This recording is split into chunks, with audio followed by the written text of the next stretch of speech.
பெரியவா சரணம். பெரியவா வானொலியின் மாலை நிகழ்ச்சிகள் ஆரம்பமாகின்றன. இன்றைய எமது நிகழ்ச்சிகள் நித்திய குரு பாதுகா பூஜா, ஸ்ரீ ரா கணபதி அவர்கள் எழுதிய புத்தகத்தின் ஒளிவடிவம், ஆன்மீக உரை, மகா பெரியவா மகிமை, உபன்யாசம். பெரியவா சரணம். பெரியவா சரணம். அடுத்த நிகழ்ச்சி நித்திய குரு பாதுகா பூஜை. शुक्लां भरदरं विष्णुं शशिवर्णं चतुर्भुजं प्रसन्नवदनं ध्यायेत् सर्वविघ्नोपशान्तये। ममोपात्त समस्त दुरितक्षयद्वारा श्री परमेश्वर प्रीत्यर्थं गुरुप्रसाद सिद्ध्यर्थं गुरुप्रीत्यर्थं गुरुपादपूजाम् अद्य करिष्ये। गुरुर्ब्रह्मा गुरुर्विष्णुर्गुरुर्देवो महेश्वरः गुरुः साक्षात् परब्रह्म तस्मै श्रीगुरवे नमः।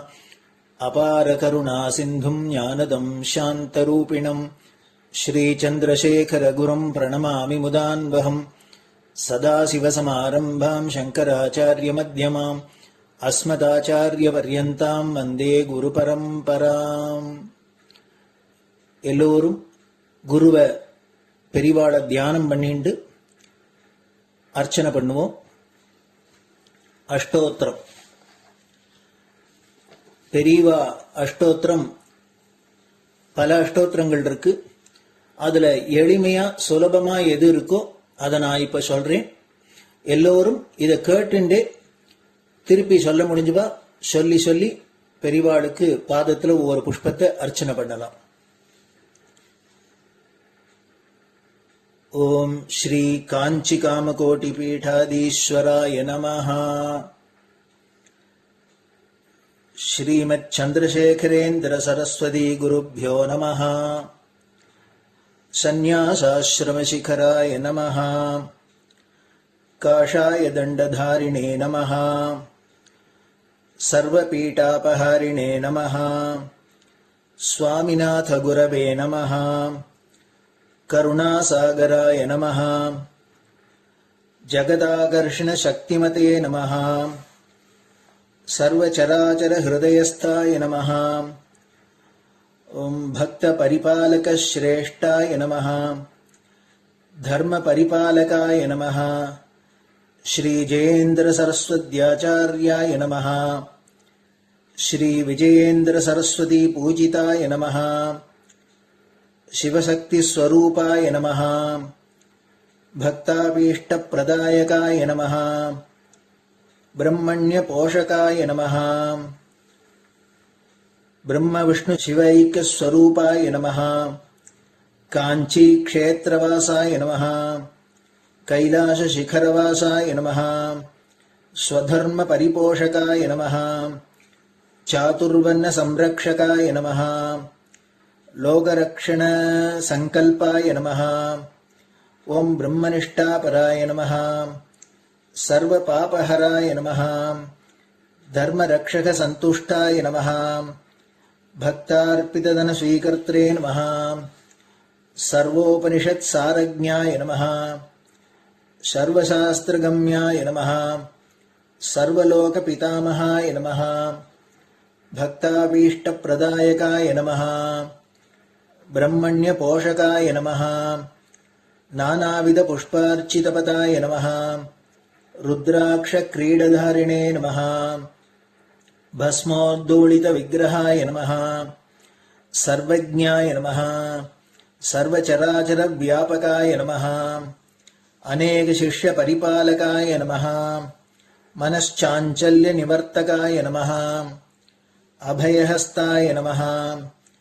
भयापहाय नमः. यज्ञपुरुषाय नमः. यज्ञानुष्ठान रुचिप्रदाय नमः. यज्ञसम्पन्नाय नमः. यज्ञसहायकाय नमः. यज्ञफलदाय नमः. यज्ञप्रियाय नमः. उपमानरहिताय नमः. स्फटिक तुलसी रुद्राक्ष हारधारिणे नमः. चातुर्वर्ण समदृष्टये नमः. ऋग्यजुस्साम अथर्वणादि चतुर्वेद संरक्षकाय नमः. दक्षिणामूर्तिस्वरूपाय नमः जाग्रत् स्वप्न सुषुप्ति अवस्थातीताय नमः कोटिसूर्यतुल्यतेजोमय शरीराय नमः साधुसङ्गसंरक्षकाय नमः अश्वगज गोपूजा निर्वर्तकाय नमः गुरुपादुकपूजातुरन्तराय नमः कनकाभिषिक्ताय नमः स्वर्णबिल्वदलपूजिताय नमः सर्वजीवमोक्षदाय नमः मूकवाक्ताननिपुणाय नमः नेत्रदीक्षादानाय नमः द्वादशलिङ्गस्थापकाय नमः गानरसप्रियाय नमः ब्रह्मज्ञानोपदेशकाय नमः सकलकलासिद्धिताय नमः चातुर्वर्ण्यपूजिताय नमः अनेकभाषासम्भाषण कोविताय नमः अष्टसिद्धिप्रदायकाय नमः ओम श्री शारदामठसुस्थिताय नमः नित्यान्नदानसुप्रीताय नमः प्रार्थनामात्रसुलभाय नमः पादयात्राप्रियाय नमः नानाविधमतपण्डिताय नमः श्रुतिस्मृतिपुराणज्ञाय नमः देवयक्षकिन्नरकिंपुरुषपूज्याय नमः श्रवणानन्दकरकीर्तये नमः दर्शनानन्दाय नमः अद्वैतानन्दभरिताय नमः अव्याजकरुणामूर्तये नमः शैव वैष्णवादिमान्याय नमः श्रीशङ्कराचार्याय नमः दण्डकमण्डलोहस्ताय नमः वीणामृदङ्गसकलवाद्यनाथस्वरूपाय नमः रामकथारसिकाय नमः वेदवेदाङ्ग आगमादिसकलकलासतस्प्रवर्तकाय नमः हृदयगुहाशयाय नमः शतरुद्रीयवर्णितस्वरूपाय नमः केदारेश्वरनाथाय नमः अविद्यानाशकाय नमः निष्कामकर्मोपदेशकाय नमः लघुभक्तिमार्गोपदेशकाय नमः लिङ्गस्वरूपाय नमः सालग्रामसूक्ष्मस्वरूपाय नमः कालड्यां शङ्करकीर्तिस्तम्भनिर्माणकर्त्रे नमः जितेन्द्रियाय नमः शरणागतवत्सलाय नमः श्रीशैलशिखरवासाय नमः डमरुकनादविनोदाय नमः वृषभारूढाय नमः दुर्मदनाशकाय नमः आभिचारिकदोषहर्त्रे नमः मिताहाराय नमः मृत्युविमोचकशक्त्याय नमः श्रीचक्रार्चनतत्पराय नमः दासानुग्रहकारकाय नमः अनुराधानक्षत्रजाताय नमः सर्वलोकख्यातशीलाय नमः वेङ्कटेश्वरचरणपद्मषट्पदाय नमः श्री महात्रिपुरसुन्दरी समेत श्री चन्द्रमौलीश्वर पूजाप्रियाय नमः श्रीमच्चन्द्रशेखरेन्द्र सरस्वती सद्गुरु परब्रह्मणे नमः गुरुभ्यो नमः परमगुरुभ्यो नमः परमेष्टिगुरुभ्यो नमः परात्परगुरुभ्यो नमः गुरुपरम्पराभ्यां नमः गुरुपादुकाभ्यां नमो नमः. அடுத்தது ஊதுபத்தி இருந்தா அதை காமிச்சு தூபம், நெய் தீபம் இருந்தா காமிச்சு அதை நெய் தீபம் தீபம் காமிச்சுட்டு நைவேத்தியம் வெத்தலைப்பாக்கு பழம் இதுலேருந்து ஆரம்பிச்சு அவளுக்கு எது சௌரியமோ அதுபடி நைவேத்தியம் பண்ணலாம். அதுக்கு அடுத்தது கற்பூர ஹாரத்தி பண்ணி எல்லோரும் பிரதட்சிண நமஸ்காரம் பண்ணி பெரியவாள்கிட்ட பிரார்த்தனை பண்ணிண்டு எல்லோரும் க்ஷேமமா இருக்கணும், லோகம் பரம மங்களமா சௌக்கியமா இருக்கணும், எல்லோரும் வியாதி வெக்க இல்லாத ஆயுராரோக்கிய ஐஸ்வர்யத்தோட சாந்தம் அமைதியோட ஞான வைராக்கியத்தோட எல்லோரும் நல்லவர்களாயிருந்து நன்மையை அடையணும்னு பிரார்த்தனை பண்ணி இந்த பூஜையை தினம் செய்யலாம். குரு பிரம்மா குருர் விஷ்ணுர் குருர் தேவோ மகேஸ்வரः குரு சாட்சாத் பரபிரம்ம தஸ்மை ஸ்ரீ குரவே நமஹ. அபார கருணா சிந்தும் ஞானதம் சாந்தரூபிணம் ஸ்ரீ சந்திரசேகர குரும் பிரணமாமி முதான்வகம். சதாசிவசமாரம்பாம் சங்கராச்சாரிய மத்யமாம் அஸ்மதாச்சாரிய பர்யந்தாம் வந்தே குரு பரம்பராம். குரு பாத பூஜை நிறைவடைஞ்சது. பெரியவா சரணம். பெரியவா சரணம். பெரியவா வானொலியில் நேயர்கள் அடுத்து கேட்க இருப்பது ஸ்ரீ ரா கணபதி அவர்கள் எழுதிய புத்தகத்தின் ஒளி வடிவம். அளிப்பவர் ஸ்ரீமதி உமா சங்கர் அவர்கள். தேனினும் இனிய சொல்லான் தீச்சுடர் மேனி கொண்டான் ஊனுயிர்க்குயிரதான ஒன்றினைக் கலந்து நின்றான் ஏனினிக் கவலை நெஞ்சே இன்றுனக் அருள் செய்தான் இஞ்ஞானவான் காமகோட்டி நாதனை நம்புவோமே. ஜெய ஜெய சங்கர, ஹரஹர சங்கர. மகாபெரியவாளின் உபன்யாசங்களை ரா கணபதி அண்ணா தெய்வத்தின் குரல் என்ற பெயரில் 7 பாகங்களாக தொகுத்து அளித்ததின் 6ஆம் பாகத்தின் அடுத்த பகுதி சௌந்தர்யலகரி, செம்மையின் பெருமை. எல்லா அவயவத்தையும் சௌந்தர்ய சமுத்திரத்தின் அத்தனை அலையையும் அருள்வாக்கிலே வர்ணித்தாயிற்று. அப்புறம் ஸ்லோகம் 92 அந்த பூர்ண ஸ்வரூபம் எழுந்தருளியிருக்கும் ஆசனத்தை வர்ணிக்கிறார். அந்த ஸ்லோகத்திலேயே அத்தனை அவயவங்களும் சேர்ந்து ஒளி வீசுகிற அம்பாளுடைய அருண காந்தியை பற்றியும் சொல்கிறார். சகஸ்ரநாமத்தில் உத்யத்பானு சகஸ்ராபா, 1000 உதய சூரியர்களின் காந்தி படைத்தவள் என்று முதலில் சொல்லி அப்புறம் கேசாதிபாத வர்ணனை என்றால் ஆச்சாரியாள் ஒரு வித்தியாசம் இருக்கட்டுமே என்று அவயவ வர்ணனையை முதலில் முடித்துவிட்டு அப்புறம் அவளுடைய தேக காந்திக்கு வந்திருக்கிறார். ஆசனத்தை பற்றி முன்னேயே சொல்லிவிட்டேன். பஞ்சகிருத்திய மூர்த்திகளில் 4 பேரை கால்களாகவும் 5ஆம் அவரை மேற்பலகையாகவும் கொண்ட அதிசயமான ஆசனம் என்று பஞ்சகிருத்தியமும் காமேஸ்வரி காமேஸ்வரர்களும் என்ற பிரிவில் அதன் மேல் ராஜராஜேஸ்வரியாக வீற்றுக் கொண்டிருக்கும் அம்பாளுடைய அருணச்சாயையின் பிரபாவத்தை சொல்கிறார். அந்த பிரகாசம் வீசி வெள்ளை சிவனும் செப்பச்செவேல் என்று காமேஸ்வரனாகிறான். லோக சிருஷ்டியை உண்டு பண்ணும் தாய் தந்தையர்களாக இந்த காமேஸ்வர காமேஸ்வரி தம்பதி இருக்க வேண்டுமாதலால் அவன் ஸ்ருங்கார நாயகனாக ஆகிறான். ஸ்ருங்கார ரசத்தின் நிறம் சிவப்பே ஆகையால் அம்பாள் கண்ணுக்கு அவன் அந்த ரச விக்கிரகமாகவே தெரிகிறான் என்று கவித்துவம், தத்துவம், லைட் தியரி எல்லாவற்றையும் பிசைந்து சொல்லி இருக்கிறார். அம்பாளுடைய சக்தி வீச்சிலே அந்த பரமயோகி பரமஞான சிங்காரமூர்த்தியாகிறான் என்றால் இதையே திருப்பி வைத்து மகா காமாதுரனையும் அவள் யோகியாய் ஞானியாய் பண்ணக்கூடியவள் என்று புரிந்து கொள்ளணும். நம் காமாதிகள் தீர அந்த காமாட்சியிடமே தஞ்சம் புக வேண்டும். ஸ்தோத்திரம் இவல்யூஷனை சொல்லும் போதே அதன் மறுபாதியான இன்வல்யூஷனில் நாம் மனசை வைத்து வெளியில் வந்தது உள்ளே போய் அடங்குவதற்கும் அவளே சரண் என்று பிரார்த்திக்க வேண்டும். உதய சூரியனின் சிவப்பு மாதிரியே தானே அஸ்தமன சூரியனும் இருக்கிறது. அதனால் உதய சிருங்காரத்தை சொல்வதிலேயே நாம் அஸ்தமன சமாதி நிலையை ஞாபகப்படுத்திக் கொள்ள வேண்டும். சிவப்பு நிறம் சக்தியை, காரிய வீரியத்தை காட்டுவது. வெளுப்பு எல்லாம் அடங்கி போன சாந்தி. உடம்பிலே கூட புஷ்டி ஏறினால் சிவப்பாகிறது, புஷ்டி குறைந்தால் பேலாக வெளுக்கிறது.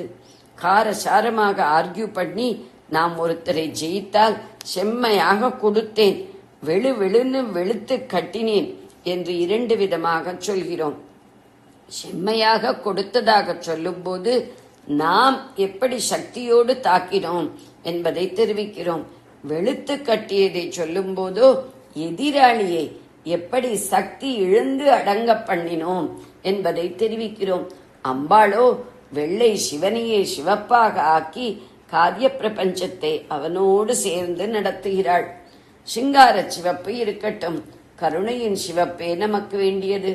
இந்த சிங்காரம் உண்டானதே இதனால் சிருஷ்டியாகிற லோகத்திடம் பிற்பாடு கருணை காட்ட வேண்டும் என்பதற்காகத்தான். அத்விதீய பிரம்மத்திற்கு அன்பு காட்டணும் என்ற எண்ணமே முதலில் வந்தது. அன்பு காட்ட ஆள் வேணுமே என்பதற்காகவே லோகத்தை சிருஷ்டி செய்ய நினைத்தது. தாய் தந்தையராக இருந்து அந்த சிருஷ்டியை பண்ணி விளையாடுவோம் என்றே சிருங்காரமூர்த்தியை உண்டாக்கிற்று. ஒரே அன்புதான். சாந்த வெள்ளையிலிருந்து சிவப்பாக முதலில் பிரிவது அதுதான். சிவசக்திகளான சதி பதி என்னும் போது அந்த அன்புக்கு சிருங்காரம் என்று பெயர். சிருஷ்டியிடத்தில் காட்டும் போது அதுவே கருணை எனப்படுகிறது. நமக்கு வேண்டியது அந்த கருணைதான். மதுரமான மாம்பழத்திலிருந்து பரம கசப்பான பாகல் வரையில் நன்றாக பழுக்கிற போது, கனிகிற போது அவள் சிவப்பாக்கி விடுகிறாள். நமக்கும் அவளுடைய கருணை செம்மை அப்படி மனசை பழுக்க வைத்து, கனிய வைத்து மனச்செம்மை தர வேண்டும். சிங்கார சிவப்பிலிருந்து காருண்ய சிவப்புக்கு நானே ஏதோ மேதாவித்தனத்தால் நீட்டிவிட்டேன் என்று நினைத்து கொள்ள வேண்டாம். அடுத்த ஸ்லோகத்திலேயே ஆச்சாரியாளே சொல்லியிருப்பதைத்தான் சொன்னேன். ரொம்ப அழகாக சொல்லணியோடு பாடியிருக்கிறார். ஜெயதி கருணா காஷித் அருணா ஜகத்ராத்தும் சம்போர் ஜெயதி கருணா காசி தருணாக. ஜகத் லோகத்தை திராத்தும் ரட்சிப்பதற்காகவே சம்போகோ அசையாத சிவனின் கருணா கருணையானது காச்சித் வர்ணனாதீதமான அருணா அருணச்சிவப்பு அம்பாளாகி ஜெயதி வெற்றியோடு விளங்குகிறது. லோகானுகிரகத்திற்காகவே சாந்த வெள்ளை சிவம் கருணை சக்தியான அருணா என்ற அம்பாளாகி வெற்றியோடு திக்விஜயம் செய்து கொண்டிருக்கிறது. இங்கே சிவசக்தி அத்வைத்தம் வந்து விடுகிறது. சந்திரனை வாசனை பாண்டமாக சிங்காரமாக சொன்னார். அப்படி தம்பதியில் பத்னியாயிருப்பவளுக்கு குளிர்ச்சியாக பன்னீரில் கஸ்தூரி பச்சை கற்பூராதி வாசனை திரவியங்கள் கிண்ணத்தில் போட்டு வைத்து உபச்சாரம் பண்ணுவது வழக்கம். அந்த மாதிரி அம்பாளுக்கு வைத்திருக்கும் பன்னீர் கிண்ணம் தான் தளதளவென்று சீத நிலா நிரம்பியுள்ள சந்திரன் என்று நூதனமாக கல்பனைகள் பண்ணி அடுத்த ஸ்லோகம் 94 செய்திருக்கிறார். சந்திரன் என்பது அம்பாளுக்கான பன்னீர் கிண்ணம்தான். சந்திரனில் களங்கம் என்று கருப்பு திட்டை சொல்கிறோமே, அதுவும் வாஸ்தவத்தில் அந்த பன்னீரில் போட்டிருக்கும் கஸ்தூரிதான். ஒவ்வொரு கலையாக தினமும் சந்திரனில் பிரகாசம் வளருகிறது என்று நாம் சொல்வது அதில் செதில் செதிலாக கற்பூரம் சேர்த்திருப்பதுதான். அம்பாள் தினந்தோறும் அவற்றை உபயோகிக்க கிண்ணம் காலியாவதும் பிரம்மா அவற்றை ரிப்ளனிஷ் பண்ணுவதுமாக குறைந்ததை இட்டு நிரப்புவதுமாக நடக்கிறது என்று விசித்திரமாக கல்பனை பண்ணி இருக்கிறார். எதற்காக இப்படி ஒரு கல்பனை என்றால், பார்வதி பரமேஸ்வரர்களுக்கு கல்யாணம் பண்ணி பார்த்து சந்தோஷப்பட்டதும் முக்கியமாக பிரம்மாதான். அதனாலேயே திருக்கல்யாணத்தோடு வரும் உற்சவத்தை பிரம்மோற்சவம் என்பது. இங்கே தம்பதியாக சொல்லி முடிக்கும் போது அவரை எப்படியாவது கொண்டு வரணும் என்று ஆச்சாரியாளுக்கு. அதோடு நிர்குண பிரம்மம் இந்த பஞ்சகிருத்திய தம்பதியான நிலையிலே முதல் கிருத்தியமான சிருஷ்டியே விசேஷமாக தெரிகிறது என்றால், அந்த சிருஷ்டிக்கென்றே தனி அதிகாரியாக இருக்கிற பிரம்மாவுக்கும் ஸ்தோத்திரத்தில் சிறப்பு செய்யணும் தானே. அதோடு வர்ணனை ஆரம்பத்தில் சந்திரசேகரியாகத்தானே சொன்னார். அவளே சந்திரமண்டல வாசினியும் ஆச்சே. சந்திர சம்பந்தம் தானே அவளுக்கு ஜாஸ்தி. அப்படி இருக்க முந்தின ஸ்லோகத்தில் அவளை அருணா என்று சூரிய சாரதியின் பேரில் சொன்னதோடு விட்டுவிட்டால் சரியில்லை. சந்திரனுக்கென்றே ஒரு முழு ஸ்லோகம் பண்ணி கொடுக்கணும் என்றே இப்படி ஒரு கல்பனை செய்திருக்கிறார். சுமங்கலியை சுவாசினி என்பது. அதனால் அவளுடைய வாசனை பாண்டமாக சந்திரனை சொல்லி ஏற்றம் கொடுத்து விட்டார். சந்திரன் அவளுக்கு ஒரு ஜிண்டான் மாத்திரை சிமிழ் என்றால் அவள் எவ்வளவு பெரியவளாயிருக்கணும் என்றும் யோசிக்க வைக்கிறார். ஸ்லோகம் 94. கலங்கஹா கஸ்தூரி ரஜனிகர பிம்பம் ஜலமயம் கலாபிஹி கபூரைஹி மரகதகரண்டம் நிவிடிதம் அத்தஸ்த்வத் போக்தேன பிரதிதினமிதம் ரிக்தகுஹரம் விதிஹி பூயோ பூயோ நிபிடயதி நூனம் தவ கிருதே. ஆச்சாரியாள் விடுக்கும் எச்சரிக்கை. ஆச்சாரியாளுக்கு ஜனங்களின் மனஸ் தப்பான வழியில் திரும்ப இடமே கொடுக்க கூடாது என்பதில் ஒரு தாயாருக்கு மேலே அக்கறை உண்டு.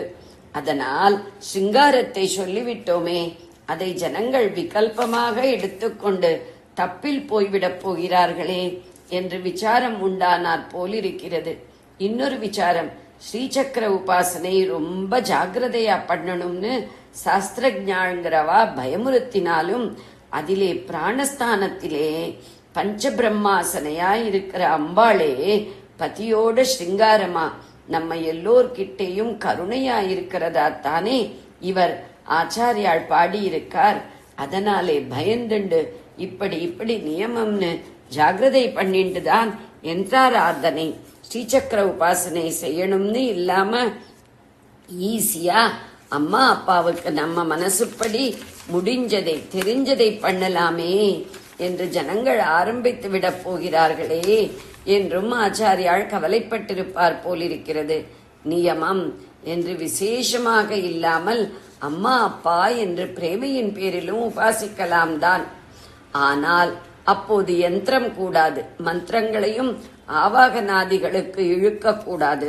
ஏதோ ஒரு படத்தை வைத்து 4 பூ நாமாவை சொல்லி போட்டு பஜனை கீர்த்தனை பாடுவது என்று வழிபட்டு விடலாம் என்றது உண்மையான பிரேமை பொங்கிக் கொண்டு வராமல், ஆனாலும் விதிப்படி பூஜை பண்ண இஷ்டமில்லாததால் ஏதோ நமக்கு அப்படியே பகவத் பிரேமை பொங்கிக் கொண்டிருக்கிற மாதிரி வைத்துக்கொண்டு ஒரு மேம்போக்கான பிரேமையிலேயே உபாசிக்கிற போது ஏதோ கொஞ்சம் வழிபட்டு விட்டு சாரம் ஒன்றும் உள்ளே போகாமல் விட்டு விடுவதாகவே தான் இருக்கிறது. ஒரு விதிமுறைக்கு நியமத்துக்கு கட்டுப்பட்டு பூஜை பண்ணும் மனப்பான்மை இல்லாத போது ஸ்ரீயந்திர பூஜை கூடாது. ந ஸ்ரேயோ நியமம் வினா, நியமமில்லாவிடில் ஸ்ரேயஸ் இல்லை என்பது மாத்திரம் இல்லாமல் நியமம் தப்பினால் விபரீதமே ஆகிற யந்திர ஆராதனைக்கு யார் வேணாலும் போய்விடக் கூடாதே. அசட்டுத்தனமாக ஜனங்கள் அப்படி போய் கஷ்டப்பட போகிறதுகளே என்று ஆச்சாரியால் நினைத்திருக்கிறார். ஸ்தோத்திரத்தை முடிக்கிற கட்டத்திற்கு வந்துவிட்டார். அதனால் முறைப்படி உபாசனை பண்ணினால் எந்த பலன் என்று சொல்வதற்கு முன்னாடி முறை தவறி பண்ணி விபரீதத்தை சம்பாதித்துக் கொள்ளாமல் வான் பண்ண நினைத்திருக்கிறார். 2 தினசில் முறை தவறலாம். முதல் செக்ஷனில் முக்கியத்துவம் கொடுத்து சொன்ன யந்திராராதனையில் நியம நிஷ்டைக்கு லாயக்கில்லாதவர் போய் கஷ்டத்தில் மாட்டிக்கொள்வது ஒன்று. 2ஆம் செக்ஷனில் சொன்ன திவ்ய தாம்பத்திய உறவை ஏதோ நாவல் சினிமா கேளிக்கை மாதிரி எடுத்துக்கொண்டு குளிக்க போய் சேற்றை பூசிக்கொண்ட கதையாக பண்ணிக்கொள்வது ஒன்று. ஆச்சாரியாள் காலத்து மனுஷியாள் எது சரியான அப்ரோச்சோ அப்படித்தான் போயிருப்பார்கள். என்றாலும் கூட தப்பு அப்ரோச்சுக்கு இடம் கொடுக்காமல் எச்சரித்து வைத்து விடுவது நல்லது என்று ரொம்பவும் பொறுப்போடு நினைத்திருக்கிறார். அப்போதை விட விவஸ்தைகள் கெட்டுப்போய் எதையும் மனம் போகிறபடி அர்த்தம் பண்ணிக்கொள்ளும் துர்தசை இப்போது ஏற்பட்டிருக்கிறது.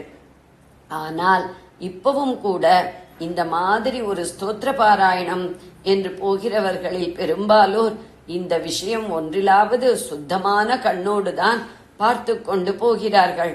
ஆனாலும் பெரும்பாலோர் என்றுதான் என்னால் சொல்ல முடிகிறதே தவிர எல்லாரும் என்று சொல்ல யோஜனையாய்த்தான் இருக்கிறது. அது தவிர ஜனசமூகத்தில் இப்படி பாராயணம் என்று பக்தியாக படிப்பவர்கள் மட்டுமில்லாமல் கியூரியாசிட்டிக்காக படிப்பவர்கள், ஆராய்ச்சி என்று படிக்கிறவர்கள், இலக்கியம் என்றே படிக்கிறவர்கள், தப்பு கண்டுபிடிப்பதற்கென்றே படிப்பவர்கள் ஆகியவர் இப்போது சேர்ந்திருக்கிறார்கள். ஆகையால் உசந்த மனக்கட்டுப்பாட்டுடன் பாராயணம் பண்ணுவதற்குத்தான் இந்த ஸ்தோத்திரம் ஏற்பட்டது. திவ்ய தாம்பத்தியத்தை ரசிப்பதானாலும் சரி, யந்திர ஆராதனை ஆரம்பிப்பதானாலும் சரி, நல்ல இந்திரிய நிகிரகத்துடன் தான் செய்யணும் என்று தெரிவிக்க வேண்டியது அவசியமாகிறது. இதை அன்றைக்கே ஸ்தோத்திரம் எழுதி வைத்த போது ஆச்சாரியால் பண்ணிவிட்டார். ஜெய ஜெய சங்கர, ஹர ஹர சங்கர. பெரியவா சரணம். இந்நிகழ்ச்சியின் அடுத்த பகுதி நாளை மாலை இதே நேரத்தில் ஒளிபரப்பாகும். பெரியவா சரணம். பெரியவா சரணம். பெரியவா வானொலியில் நேயர்கள் அடுத்து கேட்க இருப்பது திரு கவிக்கண்ணன் அவர்களின் ஆன்மீக உரை. பெரியவா சரணம். ராம் ராம். ஸ்ரீ குருப்யோ நமஹ. ஜெய ஜெய சங்கர, ஹர ஹர சங்கர. பெரியவா வானொலி நேயர்கள் அனைவருக்கும் மகா பெரியவாவுடைய பக்தர்கள் அனைவருக்கும் அடியேன் கவிக்கண்ணனின் அன்பு கலந்த நல்வாழ்த்துக்கள். ராம் ராம். ஜெய ஜெய சங்கர ஹர ஹர சங்கர. ஸ்ரீ குருப்யோ நமஹ. இன்னைக்கு 29வது ஸ்லோகம் நம்ம பார்க்கணும் சுப்பிரமணிய புஜங்கத்துல. அதுக்கு முன்னாடி அபிராமி அம்மை பதிகத்துல அபிராமி பட்டர் அம்பாளை பார்த்து கேட்கிறார். என்ன கேட்கிறார்னா, எனக்கு நீ அருள் புரியணும், எனக்கு இதை தரணும் அப்படின்னு கேட்கிறார். என்ன வேண்டிக்கிறார்? ஆச்சாரியால் வேண்டிக்கிறது பார்த்தோம் இல்லையா? என்னோட சுற்றத்தார், உற்றார், உறவினர்கள், மனைவி, மக்கள், மாடு எல்லாம், பெண் பிள்ளைகள் எல்லாரும் நன்னா இருக்கணும்னு கேட்டார் இல்லையா? இப்போ இவர் அபிராமி பெற்றர் என்ன கேட்கிறான்னு பார்த்துட்டு அதுக்கப்புறம் சுப்பிரமணிய புஜங்கத்துல நம்ம அடுத்த ஸ்லோகத்தை நம்ம பார்க்கறதுக்கு இருக்கோம். வஞ்சக கொடியோர்க நட்பு வேண்டாமலும் மருந்திற்காக வேண்டினும் மறந்தும் ஓர் பொய்மொழி சொல்லாமலும் தீமையாம் வழியினிற் செல்லாமலும் விஞ்சு நெஞ்சதனிற் பொறாமை தறியாமலும் வீண்வம்பு புரியாமலும் மிக்க பெரியோர்கள் சொல்லும் வார்த்தை தள்ளாமலும் வெகுளியவை கொள்ளாமலும் தஞ்சமென நினது உபய கஞ்சம் துதித்திட தமியேனு கருள் புரிந்து சர்வ காலமும் என்னை காத்தருள வேண்டினும் சலக்கயல்கள் விழியை அணைய வஞ்சியர் செவ்வாய் நிகர் வாவியாம் பன்மலரும் வளர்த்திருக்கடபூரில் வாழ்வே சுபநேமி புகழாமி சிவசுவாமி மகிழ்வாமி அபிராமி உமையே. வஞ்சக கொடியோர்கள் நட்பு வேண்டாமல் எப்போதும் கெடுதலே செய்யக்கூடிய மனதிலே கல்மஷத்தோடு கூடிய அந்த கொடியவர்களோட நட்பை நான் வேண்டாமலும் மருந்துக்காக வேண்டினும் மறந்தும் ஓர் பொய்மொழி சொல்லாமலும், ஒரு மருந்துக்காக கூட பொய் சொல்லப்படாத, எப்பேற்பட்ட எந்த ஒரு கஷ்ட காலத்திலையும் பொய் சொல்லாமலும் தீமையாம் வழியினர் செல்லாமல் தீய வழிகள் எல்லாம் நான் போகாமலும் விஞ்சு நெஞ்சதனில் பொறாமை தெரியாமலும் இந்த மனசுல பொறாமைங்கிறது தவலேசம் இல்லாமலும் வீண் வம்பு புரியாமலும் எல்லாம் வம்பு பண்ணி யாருக்கா ஏதாவது கெடுதல் வர மாதிரி பண்ணி ஒரு சாடிஸ்டிக்கா இல்லாமலும் மிக்க பெரியோர்கள் சொல்லும் வார்த்தை தள்ளலாம், பெரியோர்கள் எல்லாம் முதியோர்கள் எல்லாம் நமக்காக கொடுக்கக்கூடிய அறிவுரைகள் எல்லாம் தள்ளாமல் வெகுளியவை கொள்ளாமலும் கோபமே அடையப்படாதுன்ற அப்படி பண்ணி நான் என்னன்னைக்கும் உன்னுடைய தாமரை மலர் பாதங்களை நான் பணியணும். அதுக்கு அம்மா அபிராமியே எனக்கு நீ அருள் பண்ணணும் அப்படின்னு சொல்லி கேட்கிறார்.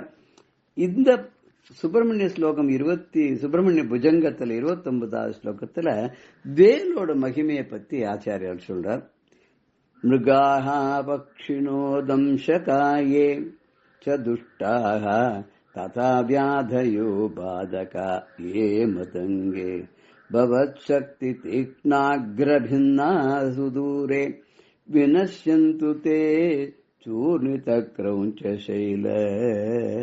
மிருகாஹ பக்ஷிணः தம்சகா ये च दुष्टाः तथा व्याधयः बाधका ये मदङ्गे भवत् शक्ति तीक्ष्ण अग्रभिन्नाः सुदूरे विनश्यन्तु ते चूर्णित क्रौञ्च शैल.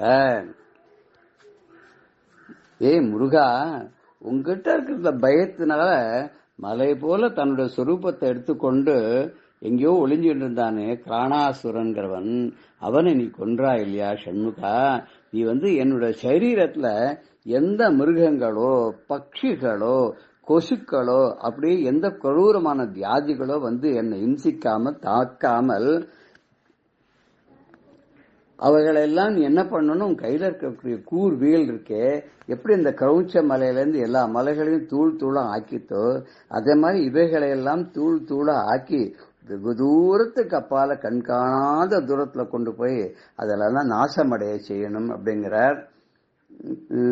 இதுக்கு முன்னாடி கூட நம்ம ஒரு ஸ்லோகத்துல பார்த்தோம். அபஸ்மார குஷ்டய அசப்பிரமேக ஜுரோன்மாதி குன்மாதி ரோகான் மகாந்தா பிசாச்சாச்ச சர்வே பவத் பத்திர பூதிம் விலோக்கிய க்ஷணா தாரகாரே திரவந்தே. உன்னுடைய இலை விபூதியை பார்த்த உடனே இவைகளாம் வியாதிகள் எல்லாம் பிசாசுகள் எல்லாம் ஓடி போயிடணும்னு சொன்னார் இல்லையா. இங்க எனக்கு ஏற்படக்கூடிய பட்சிகளாலோ மிருகங்களாலோ கொசுக்களாலோ துஷ்டர்களாலோ வியாதிகளாலோ எனக்கு எந்த விதமான பாதிப்பும் வராத அவைகளெல்லாம் உன்னுடைய கையில் இருக்கக்கூடிய வேலானது பொடி பொடி ஆக்கி தூக்கி கொண்டு போய் எங்கேயோ வெகு தூரத்துல திரும்பி வராத மாதிரி விட்டுட்டு வந்துடணும். ஏன்னா நீ என்ன பண்ணின தெரியுமோ, உன்னோட கூறு வேல் முனையால உன்கிட்ட பயந்துட்ட மலை போல ரூபத்தை எடுத்துன்னு ஒளிஞ்சுட்டு இருந்தானே அந்த கிராணாசுரங்கிறவனை நீ கொன்றாய் அல்லவா. அப்பேற்பட்ட நீ என்னோட வியாதிகளை எல்லாம் தீர்க்க மாட்டாயாங்கிற நாராயண பட்டத்திற்கு கூட அப்படிதான் ஒரு தசகம் முடியும் போது என்னோட வியாதிய நீ போக்க மாட்டாயான்னு கேட்பார் இல்லையா. அதே மாதிரிதான் இங்கேயும் ரொம்ப அழகா ஆச்சாரியால் சொல்றார். நம்ம நாராயணியத்துல ஒரு ஸ்லோகம் ஒன்று உண்டு, ரொம்ப அழகான ஸ்லோகம். அந்த ஸ்லோகம் என்ன அப்படின்னு கேட்டாக்க, நீ பத்ம கல்பத்துல நீ பிரம்மாவை படைச்சா இல்லையா, அந்த பிரம்மா உன்னை ஸ்துதி பண்ணா இல்லையா, அப்பேற்பட்ட அந்த பிரம்மாவை படைச்ச நீ எனக்கு என்ன பண்ணணும்னு கேட்டேன்னாக்கா என்னோட வியாதியெல்லாம் நீ குணப்படுத்தி கொடுக்கணும் அப்படின்னு சொல்றாரு அவர். அந்த ஸ்லோகத்தையும் நம்ம இந்த இடத்துல ஒரு சின்னதா அப்படி ஒரு நிமிஷம் பார்க்கலாமா. அது ரொம்ப பேருக்கு தெரியும். மகா பெரிவா கூட அந்த ஸ்லோகத்தை எல்லாருக்கும் சொல்லியிருக்கா. நாமளும் அந்த ஸ்லோகத்தை ஒரு நிமிஷம் சொல்லிடுவோம். சொல்லிட்டு அதுக்கப்புறம் நம்ம மேற்கொண்டு நம்ம போறோம்.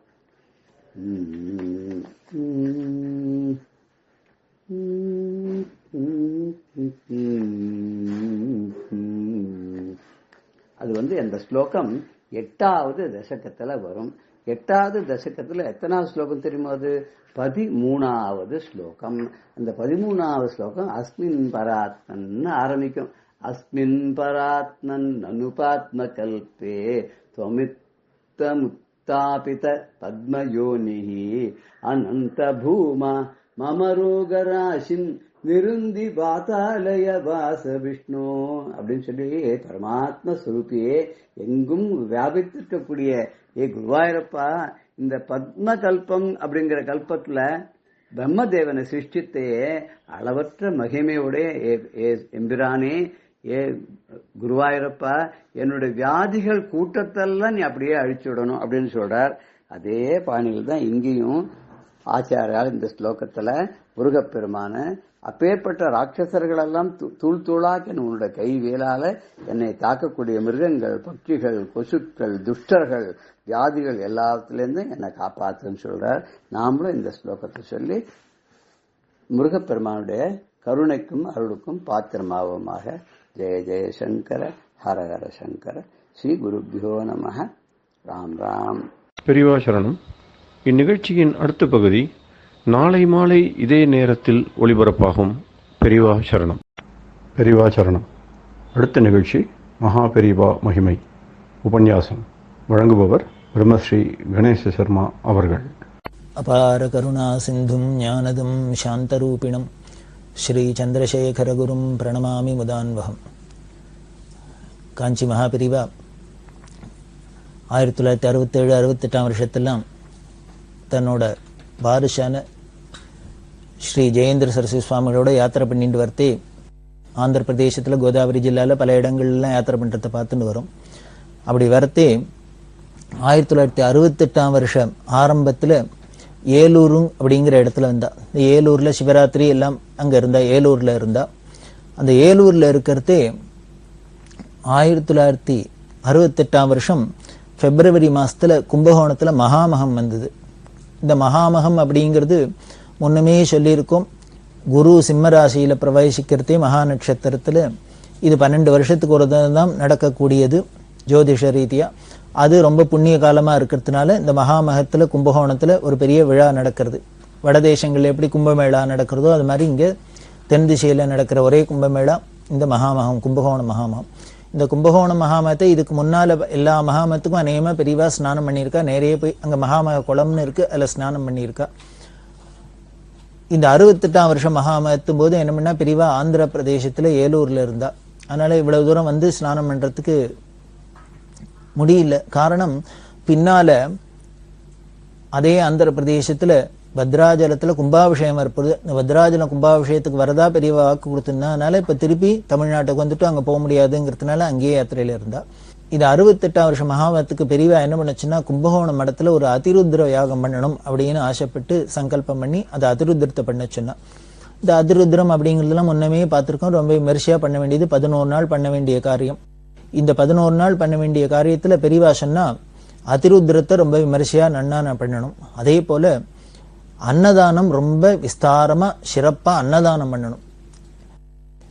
இந்த யாத்ரீகர்கள்லாம் மகாமக ஸ்நானத்துக்காக வர இந்த உற்சவத்துக்கு வர 11 நாளைக்கு வரவாளுக்கு எல்லாருக்கும் எப்போ வந்தாலும் அன்னதானம் பண்ணணும் அப்படிங்கிறதுக்காக என்ன பண்ணா, ஒரு கமிட்டி ஒன்று ஃபார்ம் பண்ணச்சுன்னா, கும்பகோணத்துல பிரபல டாக்டர் MK சுப்பிரமணியர் அப்படின்னு இந்த சுப்பிரமணியர் தலைமையில ஒரு கமிட்டி ஃபார்ம் பண்ணினா பெரியவா. அதுல காமகோடி கோபாலையர் அப்படிங்கிறவர், கோனேர்ராஜபுரம் சீனிவாசையர், நெப்பத்தூர் பாலு ஐயர், அலவந்திபுரம் கிட்டு ஐயர், அப்புறம் புளியஞ்சேரி கிருஷ்ணமூர்த்தி ஐயர், இன்னும் பல பக்தார்கள்லாம் சேர்ந்து ஒரு கமிட்டி ஃபார்ம் பண்ணி இந்த அதிருத்ரத்தை பெரியவா ஆனபடி சிறப்பா நடத்தணும் அப்படின்னு ஏற்பாடு பண்ணினா. 120க்கு மேல 121 பேரை வச்சு வைதிகாலை வச்சு நடக்க வேண்டிய ஒரு காரியம். அதுக்கு அந்த காலத்துல 1 லட்சம் போல செலவு அப்படின்னு எஸ்டிமேட் போட்டா. இந்த 1968ஆம் வருஷம் 1 லட்சம் செலவழிச்சு ஒரு அதிருத்ரம் அப்படிங்கிறது ஒரு பெரிய கிராண்ட் ஸ்கேல்ல பண்ணக்கூடியதுதான். இது தஞ்சாவூர் ஜில்லாக்காரெல்லாம் என்ன பண்ணினா, எல்லாரும் மிராஸ்தார் இதெல்லாம் இருந்ததுனால சௌரியம் உள்ளவாளா இருந்ததுனால இந்த 1 லட்சம் அப்படிங்கிறது ரொம்ப சுலபமா வசூலாகி பெரியவா சொன்னபடியே மடத்துல பிப்ரவரி மாசம் 3ஆம் தேதி 68ஆம் வருஷம் சங்கல்பம் பண்ணிட்டு இது ஆரம்பமாகி 11 நாள் தொடர்ந்து நடந்து பிப்ரவரி 14ஆம் தேதி இந்த அதிருத்ரம் பூர்த்தியாச்சு. அந்த சமயத்துல அதிருத்ரம் பூர்த்தியானோன்னு அந்த கலச தீர்த்தங்கள்லாம் மேளதாள வாத்தியங்களோடு எடுத்துன்னு எல்லாருமா போய் மகாமக குளத்துக்கு போய் இந்த மகாமக குளத்துலயே எல்லாத்தையும் அர்ப்பணம் பண்ணிட்டா, அதுலயே ஊத்திட்டா. ஏன் இப்படி பண்ணார், இந்த அதிருத்ர தீர்த்தத்தை எல்லாரும் அவாவா தலையில புரோஷனம் பண்ணி ஸ்நானம் பண்றதை விட அந்த குளத்துல சேர்த்துட்டாக்க சங்கமம் ஆயிடுத்துனாக்க இனிமே இந்த மகாமகத்துக்கு வந்து ஸ்நானம் பண்ற அத்தனை பேருக்கும் இந்த அதிருத்ர தீர்த்தத்துல ஸ்நானம் பண்ணின பலனும் அவளுக்கும் அபிஷேகம் பண்ண பலனும் கிடைச்சிடும் அப்படின்னு பெரியவா அப்படிதான் எந்த காரியத்தை பண்ணினாலும் இப்படி எல்லாம் பார்த்து பண்ணுவா. இந்த பெரியவா உத்தரப்படி அங்க கொண்டு போய் சேர்த்தா. அது ரொம்ப விமரிசையா நடந்தது. அந்த அதிருத்ரம் எல்லாம் பூர்த்தியாச்சு. அப்போ அன்னதானம் ரொம்ப சிறப்பா நடக்கணும் அப்படின்னு பெரியவா சொல்லியிருக்கா இல்லையா. கும்பகோணம் சங்கர மடத்திலையும் நடந்தது.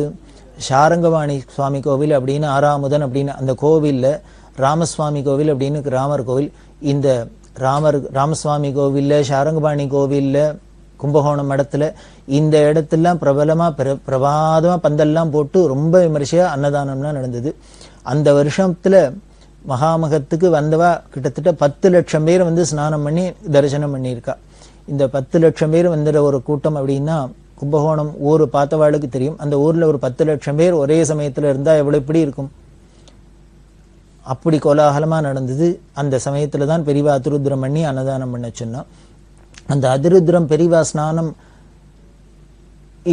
ஆந்திரால இருந்ததுனால மகாமக ஸ்நானம் இந்த அதிருத்ரத்துல தீர்த்த அபிஷேகம் பண்ணிக்க முடியாத இருந்தது இல்லையா. அதனால என்ன பண்ணினா அந்த கமிட்டிக்காரெல்லாம் சேர்ந்துட்டு அந்த மகாமகத் அன்னைக்கு காலங்கார்த்தால அந்த மகாமக குளத்துல போய் ஸ்நானம் பண்ணி ஒரு கலசத்துல 2 கலசத்துல தீர்த்தத்தை எடுத்துட்டு நேர திருச்சி வந்து திருச்சியிலேந்து பிளேனை பிடிச்சு பக்கத்துல இந்த ஆந்திரால பெரியவா இருந்த இடத்துக்கு பக்கத்துல கண்ணவரம் அப்படின்னு இருக்கு. அந்த கண்ணவரத்துல இறங்கி ஏர்போர்ட் இருக்கு. இந்த கண்ணவரத்துல இறங்கி அங்கேருந்து 60 கிலோமீட்டர் தூரத்தை கார்ல கடந்து மத்தியானம் 12:30 மணிக்கு கரெக்டா பெரியவாளுக்கு இந்த மகாமக தீர்த்தத்தை கொண்டு சேர்த்துட்டா. அது இந்த மாத்தியானிக ஸ்நானம் அப்படின்னு ரொம்ப விசேஷமா சொல்லியிருக்கு. அப்பதான் அந்த சமயத்துலதான் அந்த லக்னத்துல பார்த்தீங்கன்னாக்க கும்பகோணத்துல இந்த மகாமக குளத்துல ஆதி கும்பேஸ்வரர் முதலான எல்லா சுவாமிகளும் வந்து தீர்த்தவாரி எல்லாம் பண்ற வழக்கம். அந்த சமயத்துல ஸ்நானம் பண்ணா ரொம்ப விசேஷம் அப்படின்னு சொல்லுவா. அது ரொம்ப முக்கியமா சொல்லியிருக்கு. அந்த தீர்த்தவாரி சமயத்துக்கு இந்த மாத்தியான ஸ்நானத்துக்கு பெரியவாளுக்கு கும்பகோணத்திலேருந்து ஏலூருக்கு தீர்த்தம் போயிடுது. அந்த ஏலூர்ல பெரியவாளுக்கு இந்த மகாமக தீர்த்த அபிஷேகம் பண்ணி புதுப்பிரிவா ஜெயேந்திர சுவாமி அபிஷேகம் பண்ணப்பட்டு அந்த பிரசாதம் எல்லாருக்கும் கொடுக்கப்பட்டது. இப்படி அந்த வருஷம் மகாமகத்தை இப்படி நடந்தது. இந்த மகாமகத்துல அதிருத்ரம் பண்ணினா உடனே பெரியவா என்ன பண்ணா, இந்த ருத்ரத்தினால பரமேஸ்வரனை பிரீத்தி பண்றோம். அந்த பரமேஸ்வரனுக்கு என்ன பிரீத்தி அப்படின்னர், அவர் சிவசக்தியா யுக்தோ ஏதி பவதி சக்த பிரபவிதம் அப்படின்னு பரமேஸ்வரன் அம்பாளோட சேர்ந்திருக்கிறதே தான் அவருக்கு பரம சக்தி உள்ளவரா இருக்கார். இத்தனை காரியம் பண்ற சிருஷ்டி ஸ்திதி சம்ஹாராதிகள்லாம். அதனால இந்த அம்பாளையும் வழிபடணும் அப்படிங்கிறதுனால சாஸ்திரத்துல சொன்னபடி சண்டி ஹோமம் பண்ணணும் அப்படின்னு பெரியவா ஆசைப்பட்டா. இந்த மகாமக சமயத்துல கும்பகோணத்துல அதிருத்ரம் பண்ணியாச்சு. சோ இப்ப அதுக்கு அங்கமா சண்டி ஹோமம் பண்ணணும் அப்படின்னு ஆசைப்பட்டு இந்த சண்டி ஹோமத்தை எங்க பண்ணணும்னு ஆசைப்பட்டான்னா அம்பாளுக்குன்னே ராஜதானியா இருக்கிற காஞ்சிபுரத்துல பண்ணணும் அப்படின்னு ஆசைப்பட்டு இதே கமிட்டிக்காரர்கிட்ட சொல்ல அவ என்ன பண்ணினா இந்த அதிருத்ரத்துல 1 லட்சம் ரூபாய் செலவுல இந்த அதிருத்ரம் அன்னதானம்னு எஸ்டிமேட் போட்டு பண்ணியிருந்தா. ஆனா அது நிறைய தேவைக்கு மேல பணம் வந்ததுனால அந்த மீந்த பணமும் இருந்தது. இந்த மீந்த பணத்தையும் வச்சுன்னு இன்னும் மேற்கொண்டு பணங்கள்லாம் வசூல் பண்ண சொல்லி காஞ்சிபுரத்துல காமாட்சி இருக்கிற ராஜதானியில இந்த காஞ்சி காமகோடி பீடத்துல மடத்துல சகஸ்ர சண்டி பண்ண சொன்னா. இதுவும் பல வித்வான்கள்லாம் வச்சிருந்து அதுல சாலக்கிராமம் பத்மநாப சோமயாஜி அப்படின்னு ஒரு அந்த ஸ்ரீவித்யால ரொம்ப பிரசித்தமானவர். அவர் தலைமையில பண்ண சொன்னா. மடத்துல அப்பா குட்டி சஷில் அப்படிங்கிற மடத்து வாத்தியார், அப்புறம் மேலமங்கலம் ராமசர்மா அப்படிங்கிறவர், மேலமங்கலம் ராமசாமி சர்மா அப்படின்னு அவரோட பேரு. இவாள தலைமையெல்லாம் இது ரொம்ப விமர்சையா நடந்தது. இந்த சகஸ்ர சண்டியில இன்னொரு முக்கியமானது என்ன அப்படின்னா இந்த பொறுப்பை யார்கிட்ட கொடுத்திருந்தான்னா சகடபுரம் சுவாமிகள்கிட்ட கொடுத்திருந்தா. சகடபுரம் சங்கராச்சாரிய மடம் அப்படின்னு ஒரு பீடம் இருக்கு. அதுல அந்த சகடபுரம் சுவாமிகள் கர்நாடகால இருக்கிற ஒரு இடம் பீடம். அந்த பீடத்துல உள்ள பீடாதிபதிகள் அந்த சகடபுரம் சுவாமிகள்கிட்ட சொல்லி அவரோட தலைமையில அவரோட வழிகாட்டல்ல இந்த ஸ்ரீவித்யா ஹோமத்துக்கு உண்டான இந்த சகஸ்ர சண்டியை பண்ணணும் அப்படின்னு பெரியவா ஆசைப்பட்டு சொல்ல அந்த சகடபுரம் சுவாமிகளும் ரொம்ப பிரியமா சந்தோஷமா அவர் ஏற்பாடு பண்ண கர்நாடக தேசத்திலேருந்து வித்வான்கள்லாம் வர எல்லாரையும் வச்சுட்டு இதை ரொம்ப விமரிசையா பண்ணினு. இந்த சகடபுரம் சுவாமிகள் அப்படின்னோன்னு அவருக்கும் இந்த சகடபுரம் மடத்துக்கும் இந்த காஞ்சி காமகோடி பீடத்துக்கும் பெரியவாளுக்கும் என்ன தொடர்பு அப்படிங்கிறது நாம தெரிஞ்சுக்கணும். ரொம்ப இப்போ இருக்கிற பீடாதிபதிகளுக்கு முன்னாள் பீடாதிபதி ராமானந்த தீர்த்தர் அப்படின்னு அவரோட நாமதேயம். ரொம்ப மந்திர சித்தி உள்ளவர். பெரியவாள்கிட்ட அசாத்திய பக்தி பிரியம். பெரியவாளுக்கும் அவர்கிட்ட ரொம்ப பிரியம். ஏதாவது என்ன பண்ணுவேன்னா ஒரு மந்திர சித்தி உள்ளவர் அப்படி இருக்கிறதுனால பெரியவா பல பேரை இந்த மந்திரோபதேசங்கள்லாம் வாங்கிக்கணும்னா அவர்கிட்ட போலாம் அனுப்புவா பெரியவா. அப்படி இருந்த ஒரு மகான் அந்த சகடபுரம் சுவாமிகள் பெரியவாள்கிட்ட அவ்வளவு அந்யோன்யமா இருந்தார். பெரியவா மயிலாப்பூர்ல இருக்கிறதே சங்கர ஜெயந்தி நடக்கிறது. சங்கர ஜெயந்தி ரொம்ப விமர்சையா நடக்கும் மடத்துல, காஞ்சி மடத்துல 5 நாளைக்கு ஆரம்பிச்சு ரொம்ப விசேஷமா நடக்கும். ஒவ்வொரு நாளைக்கு ஒவ்வொரு தீர்த்தத்துக்கு எடுத்துனுமே ஆச்சாரியாளுக்கு அபிஷேகம் பண்ணி யானை மேல ஊர்வலம் வருது. இது மாதிரிலாம் பல நிகழ்ச்சிகள்லாம் நடக்கும். அதுல பல விஷயங்கள்லாம் இருக்கு. அதுல இந்த மயிலாப்பூர்ல நடக்கிறது இந்த சகடபுரம் சுவாமிகள் கூடவே இருந்தார். இந்த சங்கர ஜெயந்தி அன்னைக்கு கபாலீஸ்வரர் குளம், ஏன்னா பெரிய க்ஷேத்திரமா இருக்கு, அந்த தீர்த்தம் இருக்கு. அந்த சங்கர ஜெயந்தி அன்னைக்கு ஆச்சாரியாள் விக்கிரகத்தை அங்க எடுத்துன்னு போய் கபாலி குளத்துல போய் அங்க தீர்த்தவாரி பண்ணி சுவாமிக்கு அபிஷேகம் பண்ணி அங்க உற்சவம் எல்லாம் பண்ணி திருப்பி ஊர்வலமா மடம் இருக்கிற இடத்துல சன்ஸ்கிரிட் காலேஜுக்கு எடுத்துன்னு வரணும் அப்படின்னு ஏற்பாடெல்லாம் ஆயிருக்கு. அப்போ முதலமைச்சராக இருந்தவர் பக்தவத்சலம் இந்த சான்ஸ்கிரிட் காலேஜிலேருந்து கபாலி கோவில் வரைக்கும் போற வழி இல்லாம ரோடில் டிராபிக் எல்லாம் டைவர்ட் பண்ணி விட்டு எல்லாம் பரம ஏற்பாடெல்லாம் பண்ணியிருந்தார் சௌக்கியமா போயிட்டு வரத்துக்கு. யானை மேல ஊர்வலம் வச்சுட்டு ஒரே மக்களமா போறது. ஆயிரக்கணக்கான ஜனங்கள் கூடவே வர. அதுவும் பட்டணத்துல நடக்கிறது, சிட்டியில நடக்கிறதுனா கேட்பானே கூட்டத்துக்கு எல்லாரும் சந்தோஷமா வர. கபாலி கோவிலுக்கு சுவாமி எடுத்துன்னு போயாச்சு, பெரியவா போயாச்சு, எல்லாரும் வந்தாச்சு. அந்த கோவில் குளம் முழுக்கலும் கரை முழுக்கலும் ஜன சமுத்திரமா இருக்கு, வெள்ளமா இருக்கு. அத்தனை பேர் நின்றுட்டு தரிசனம் பண்ணிட்டு இருக்கா. ஆச்சாரியாளுக்கு அபிஷேகம் எல்லாம் ஆயின்னு இருக்கு, எல்லாம் பண்ணிட்டு பெரியவா நின்று தரிசனம் பண்ணிட்டு இருக்கா. சுத்தீவிர பார்த்தீங்கன்னா ஹரஹர சங்கர ஜெய ஜெயசங்கர, ஹரஹர சங்கர ஜெய ஜெயசங்கரன்னு கத்துறது ஜனங்கள்லாம். அவ்வளவு சந்தோஷம், கோஷம் விண்ணதிர ஹரஹர சங்கர ஜெய ஜெயசங்கர கோஷம். அந்த சீனே எப்படி இருந்ததுன்னு, இது ஏதானும் மயிலாப்பூரா இல்லை இங்கானும் கைலாசத்துல இருக்கமா, இது எய்தாப்புல இருக்கிறது சந்திரசேகரேந்திர சரஸ்வதியா இல்ல ஆதிசங்கரரா அப்படின்னு சந்தேகம் வர அளவுக்கு அப்படி கைலாசமா பகவத்பாதாள் சந்நிதியாவே இருந்தது. அது அப்படி இருக்கிறதே இந்த சகடபுரம் சுவாமிகள் பக்கத்துல நின்று இருக்காரு இல்லையா, அவர் என்ன பண்ணினார், அப்படியே உணர்ச்சி வசப்பட்டு விடா இப்ப தெரிஞ்சுடுத்து யாருன்னு தெரிஞ்சுடுத்து அப்படின்னு. இவர் திடீர்னு இப்படி சொன்னோன்னு பெரியவா கேட்டா, என்ன இப்போ தெரிஞ்சுடுத்து உங்களுக்கு, யாருன்னு தெரிஞ்சுடுத்து, என்னன்னு தெரிஞ்சுடுத்து அப்படின்னு. அவர் சொன்னார், இப்ப நீங்க யாருன்னு தெரிஞ்சுடுத்து அப்படின்னு. அவர் என்ன சொன்னார் அப்படின்னார், வேற ஒண்ணும் இல்ல, பெரியவாளை பார்த்து பகவத்பாதா யாருன்னு தெரிஞ்சுடுத்து, ஆதிசங்கர் யாருன்னு தெரிஞ்சுடுத்து அப்படின்னா என்ன அர்த்தம்னர், பெரியவாதான் பகவத்பாதாள் அப்படிங்கறத சொல்றார். அவர் உணர்ந்தாராம். சொல்றவர் சாதாரண மனுஷர்ல பெரிய பீடாதிபதி, மந்திர சித்தி உள்ளவர், சகரபுடம் சங்கராச்சாரிய சுவாமிகள் சொல்றார். பெரியவாளை பார்த்து பெரியவா ஆதிசங்கர்னு புரிஞ்சுடுத்து அப்படின்னு. உடனே பெரியவா சிரிச்சுன்னு, எப்படி தெரிஞ்சது அப்படின்னா, இதோ இத்தனை ஜனங்கள் சொல்றதே, இதுக்கு மேலேயா வேணும் சத்திய பிரமாணம் அப்படின்னு. நாம சொல்ற மொழியோ, தமிழ்ல ஒரு பழமொழி உண்டு, மக்கள் குரலே மகேசன் குரல் அப்படின்னு. அதாவது ஒரு விஷயத்த பல ஜனங்கள், ஒரு சத்தியமா இருந்தாதான் ஜனங்கள் எல்லாரும் பொதுவாவே அதை பிரபலமா சொல்லுவா. மக்கள் குரலே மகேசன் குரல்னு சொல்லுவா. அது மாதிரி இத்தனை ஜனங்களும் சொல்றது ஹரஹர சங்கர ஜெய ஜெயசங்கர, ஹரஹர சங்கர ஜெய ஜெயசங்கரன்னு இந்த சங்கரர் யாருன்னு சொல்றது. அதனால இந்த பீடம் சத்தியமான பீடம், ஆச்சாரியாளோட பீடம், பெரியவாதான் ஆதிசங்கரர் அம்சம், அவாதான் அவதாரம் அப்படிங்கிறது இந்த சகடபுரம் சுவாமிகள் சொன்னார். இது மயிலாப்பூர்ல நடந்தது, இந்த சகடபுரம் சுவாமிகள். அதனால இந்த சகடபுரம் சுவாமிகளுக்கும் பெரியவாளுக்கும் இந்த காமகோடி பீடத்துக்கும் எவ்வளவு அந்யோன்யம் அப்படிங்கிறத சொல்லணுங்கிறதுக்காக இந்த நிகழ்ச்சி ஞாபகம் வந்தது. அப்பேற்பட்ட இந்த சகடபுரம் சங்கராச்சாரிய சுவாமிகளை விட்டு தான் இந்த 68ஆம் வருஷம் காஞ்சிபுரத்துல சகசிர சண்டி யாகத்தை சிறப்பா நடத்த சொன்னா. அவரும் ரொம்ப சந்தோஷமா நடத்த இந்த யாகம் ரொம்ப பிரமாதமா நடந்தது. அப்புறம் இந்த பிரசாதத்தை அவள்லாம் எடுத்துன்னு போய் பெரியவாளுக்கு சேர்க்க ஆந்திரால அப்படி நடந்தது. அப்படி இருக்கிறதே பெரியவா ஆந்திரால யாத்திரையில இருந்தா அப்படின்னு சொன்னோம் இல்லையா, அந்த ஆந்திரா யாத்திரையில இருக்கிறதே பத்ராஜலத்துல கும்பாபிஷேகம். இந்த பத்ராஜலம் கும்பாபிஷேகத்துக்காக தான் பெரியவா அங்க போறதா அங்கேயே இருந்தா. இந்த பத்ராஜலத்தோட சிறப்பு ரொம்ப விசேஷமானது. பரம பக்தர் ராமதாசர் அப்படின்னு, இந்த ராமதாசர் ராமபக்தர். சங்கீதம் தெரிஞ்சவாளுக்கு, நாம சங்கீர்த்தனம் தெரிஞ்சவாளுக்கெல்லாம் தெரிஞ்சிருக்கும் ராமதாசும் அவரோட சாகித்யம்லாம். இந்த ராமதாசர் கட்டின கோவில், அந்த கோவில் ரொம்ப காலத்துக்கு அப்புறம் ரொம்ப அது சிதிலம் அடைஞ்சதுனால அந்த கோவில்ல இருக்கிறவாள்லாம் என்ன பண்ணினா, அந்த பூஜகர்கள் அர்ச்சகர்கள்லாம் பிரார்த்தனை பண்ணிண்டா, இது ரொம்ப சிதிலமாயிருக்கு, அதை புனருத்தாரணம் பண்ணணும்னு சொல்ல இது ஏற்பாடாகி நடந்துட்டு வருது. அந்த கும்பாபிஷேகத்தை முன்னிட்டு தான் பெரியவா இந்த ஆந்திராலேயே யாத்திரை பண்ணிட்டு இருந்தா. அப்படி ஆந்திரால யாத்திரையில வரத்தே இந்த பத்ராஜலத்துக்கு கும்பாபிஷேகத்துக்காக வரப்போறா. அந்த பத்ராஜலத்து கும்பாபிஷேகத்தை நடக்கிறதே அதுல ஒரு பிரச்சனை வந்தது.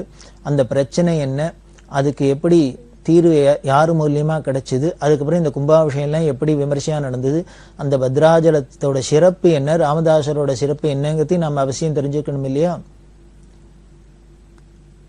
அதை தெரிஞ்சுப்போம். இந்த ராமதாசர், இந்த கோவில் பத்ராஜல ராமதாஸ் அப்படின்னா ஹைதராபாத் நவாப்ட அக்கண்ணா மாதண்ணா அப்படின்னு 2 அண்ணா தம்பிகள்.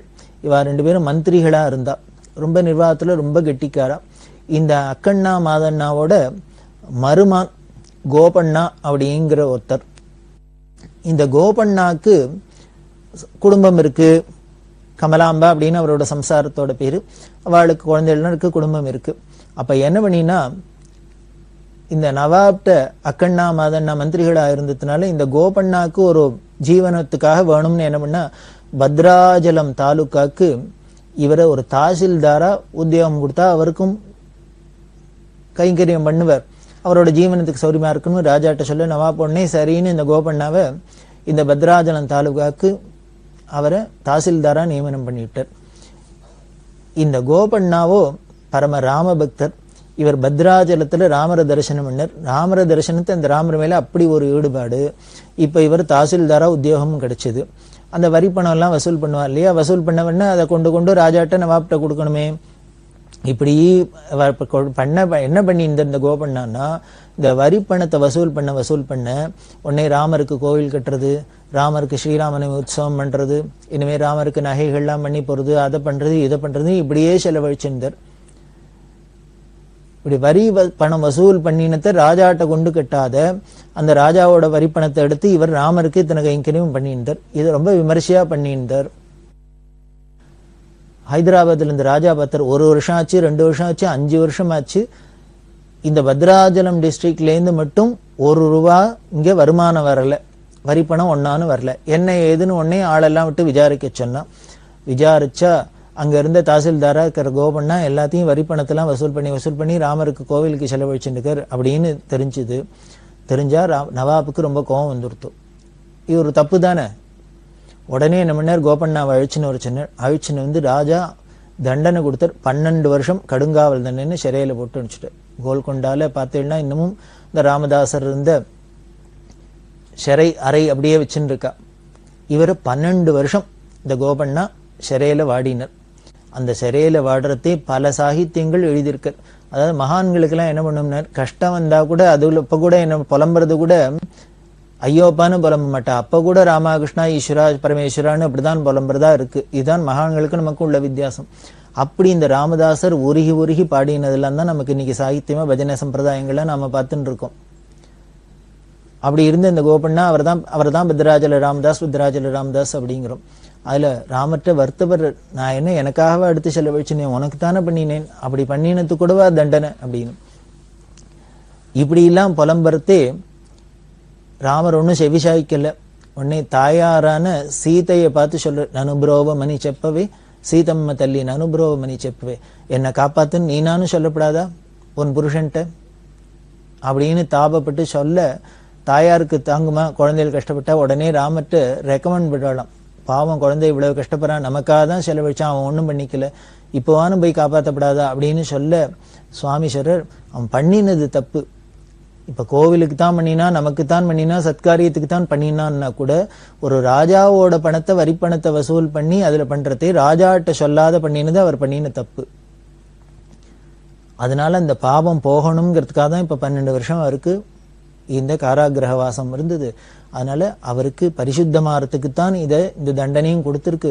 இந்த தண்டனையினாலே, இது ஈஸ்வர தண்டனையினாலேயே அவருக்கு பரிபக்குவம் அடைஞ்சிட்டு. அதாவது சாஸ்திரம் என்ன சொல்றதுன்னு, நாம பண்ணின தப்புக்கு ராஜாக்கு விஷ்ணு ஸ்வரூபமா சாஸ்திரங்கள் சொல்றது. ஏன்னா பரிபாலனம் பண்றது விஷ்ணுவோட அம்சமா இருக்கிறதுனால இந்த பிரஜைகள்லாம் காப்பாத்துறவன் ராஜா, அப்பேற்பட்ட ராஜாவும் விஷ்ணு அப்படின்னு தான் நாம ராஜாக்களை அவளை பூஜிக்கிறது அப்படின்னே நமக்கு ஒரு சம்பிரதாயத்துல வந்திருக்கு.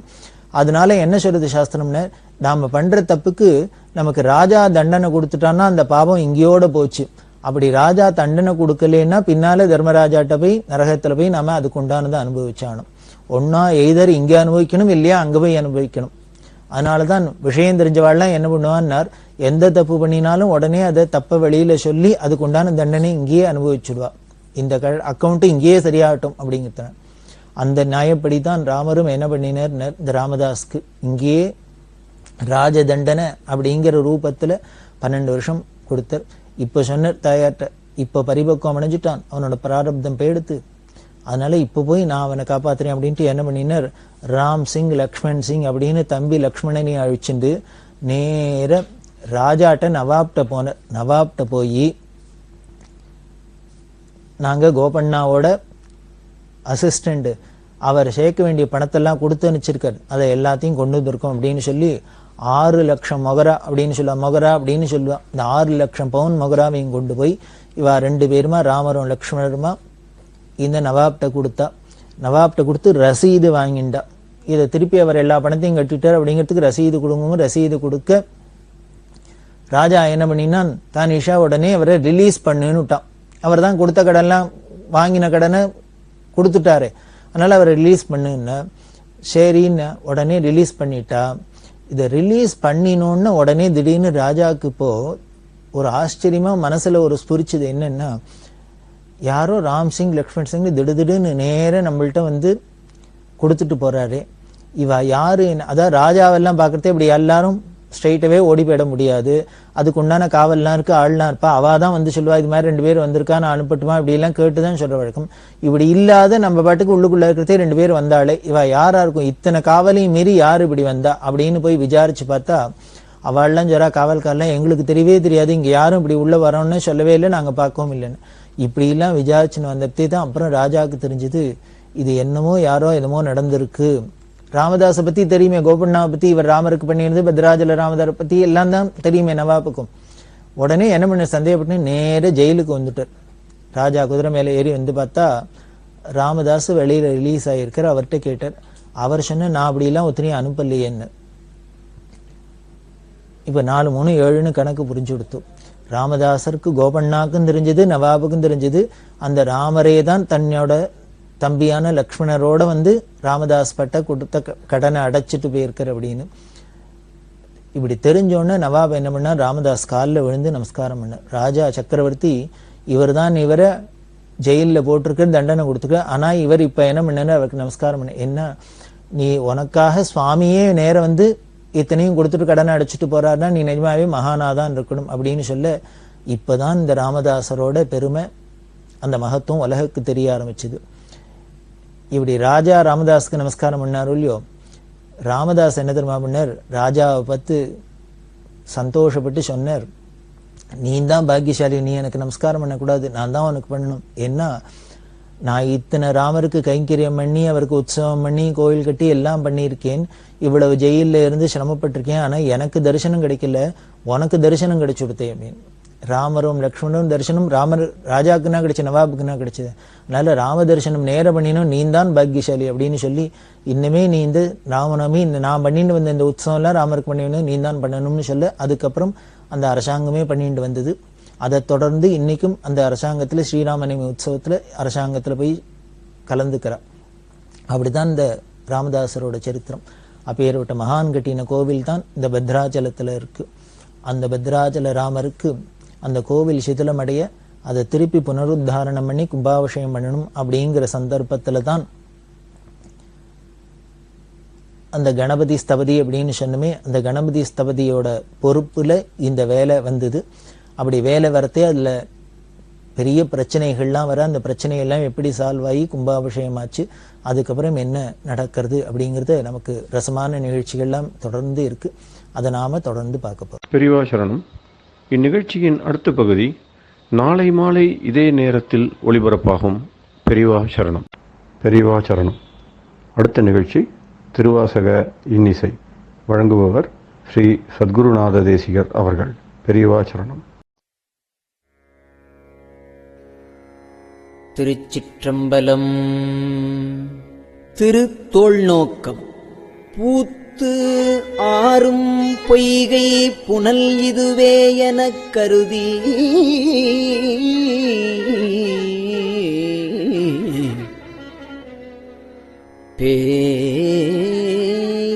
பேய்த்தேர் முகக்குறும் பேதை குணம் ஆகாமே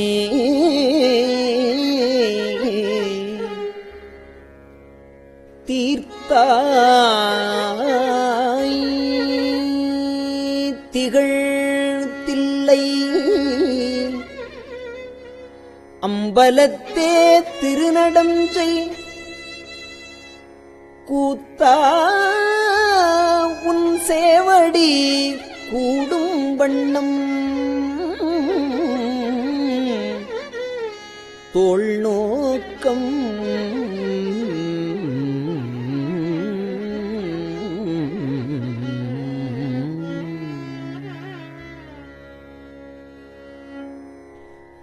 என்றும் பிறந்து இறந்து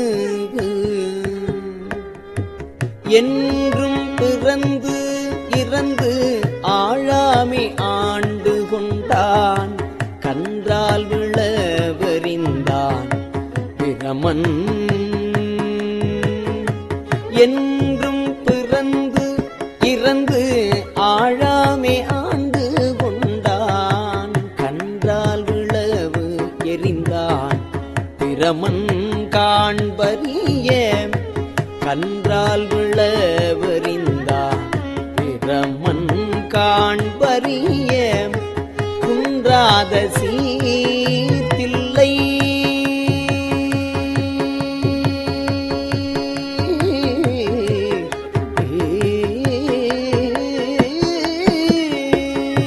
குன்றாத சீர்தில்லை அம்பல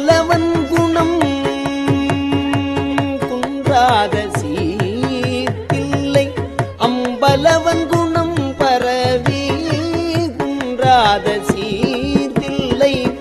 அம்பலவன் குணம் பரவி துன்றார் குழலினீர். துன்றார் குழலினீர் தோள் நோக்கம் ஆடாமோ குன்றாத சீர்தில்லை. அம்பலவன் குணம் பரவி துன்றார் குழலினீர் தோள் நோக்கம் ஆடாமோ தோள் நோக்கம் ஆடாமோ.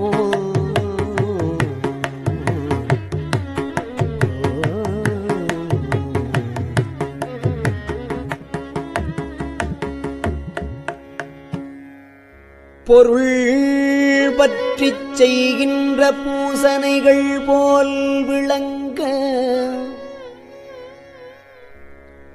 செருப்புற்ற சீரடி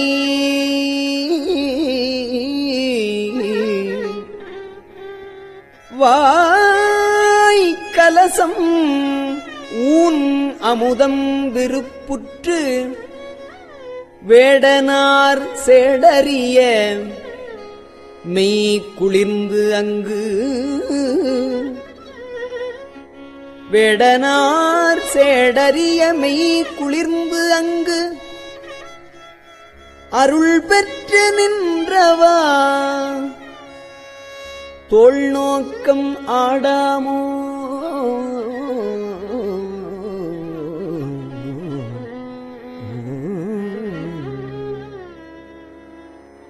கற்போலும் நெஞ்சம் கசிந்துருக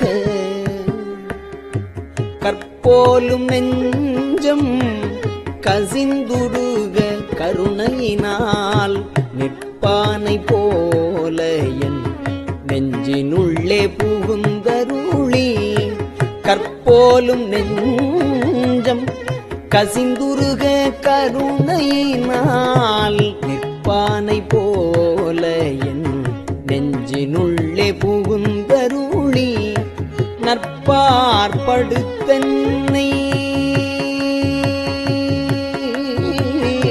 நற்பார்படுத்து என்னை நாடறியத்தான் இங்கல் சொற்பாலதானவா தோள் நோக்கம் ஆடாமோ தோள் நோக்கம் ஆடாமோ.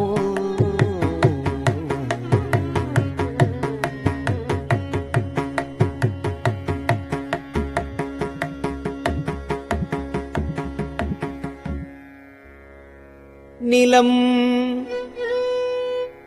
நீர் நெருப்பு உயிர் நீள் விசும்பு நிலா பகலோன்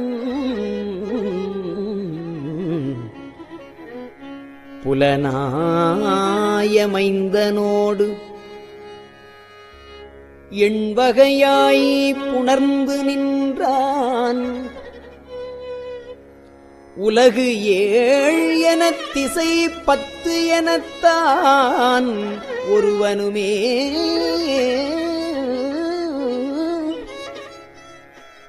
பலவாகி நின்றவா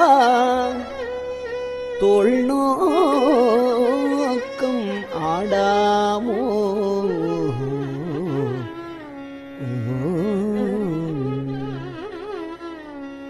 புத்தன் முதலாய புல்லறிவிற்பல் சமயம்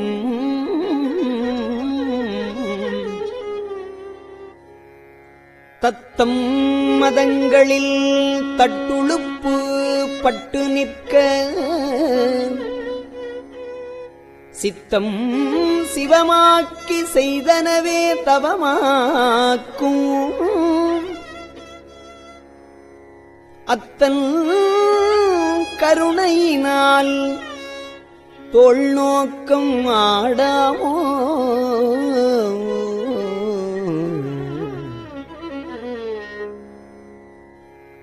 தீதில்லை மாணி சிவகருமம் சிதைத்தானை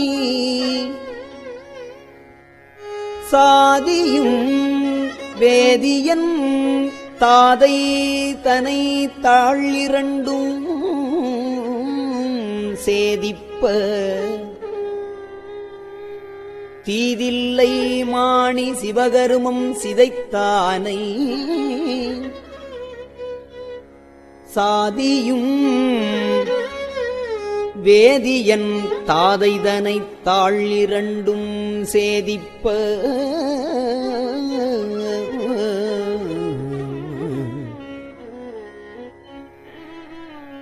ஈசன் திருவருளால் தேவர் தொழ பாதகமே சோறு பற்றினவா தோள் நோக்கம்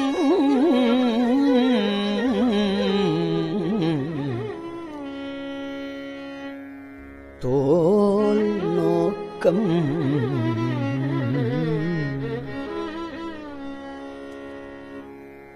மானம் அழிந்தோம்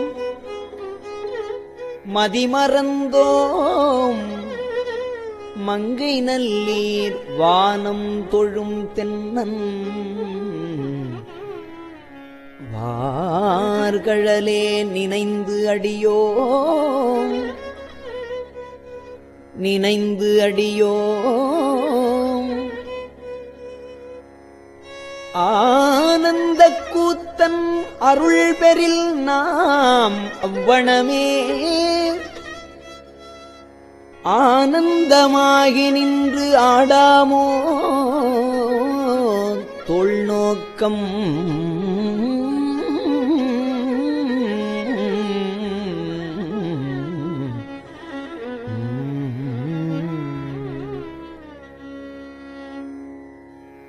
எண்ணுடை மூவர் இராக்கதர்கள் எரி பிழைத்து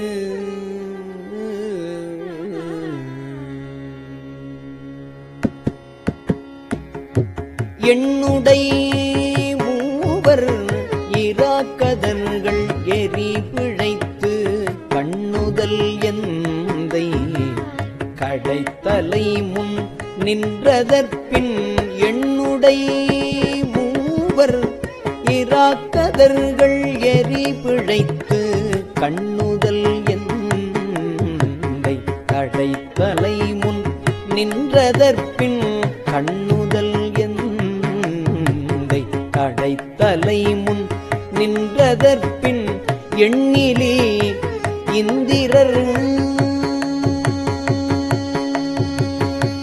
எண்ணிலே இந்திரர் எத்தனையோ பிரம்மர்களும் மண்மிசை மால் பலர் மாண்டனர் காண் தோள் நோக்கம் எண்ணிலே இந்திரர் எத்தனையோ பிரம்மர்களும் மண்மிசை மால் பலர் மாண்டனர் காண் தோள் நோக்கம் மண்மிசை மால்பலர் மாண்டனர் காண் தோள் நோக்கம்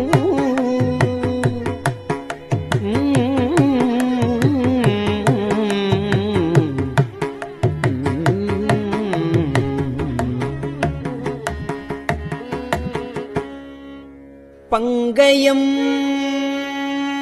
ஆயிரம் பூவினில் ஓர் பூக்குறைய தம் கண் இடந்து அரண் சேவடி மேல் சாத்தலுமே சங்கரன் எம்பிரான் சக்கரம் மார்க்கு அருளியவாறு எங்கும் பரவினாம் தோள் நோக்கம் ஆடாமோ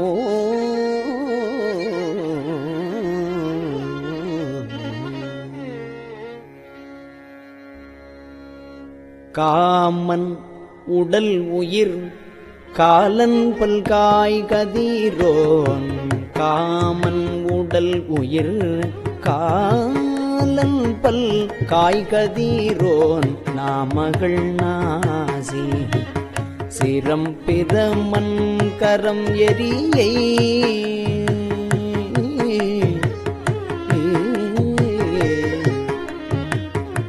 காமன் உடல் உயிர்காலன் பல் காய்கதிரோன் நாமகள் நாசி சிரம் பிரமன் கரம் எரியை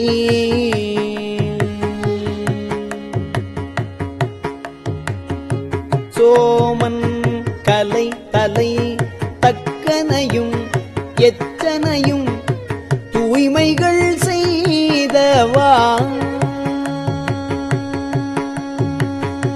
தூய்மைகள் செய்தவா தோள் நோக்கம் ஆடாமோ தூய்மைகள் செய்தவா தோள் நோக்கம் ஆடாமோ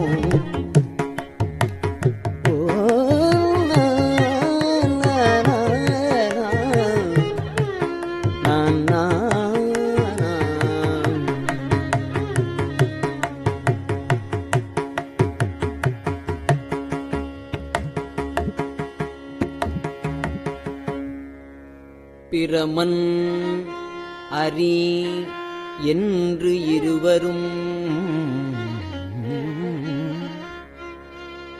தம் பேதைமையால் பரமம் யாம் பரமம் என்று அவர்கள் பதைப்பு ஒடுங்க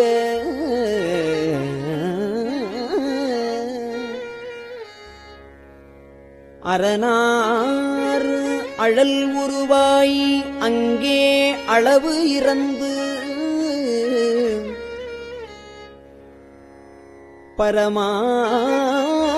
பரமாகி நின்றவா தோள் நோக்கம் ஆடாமோ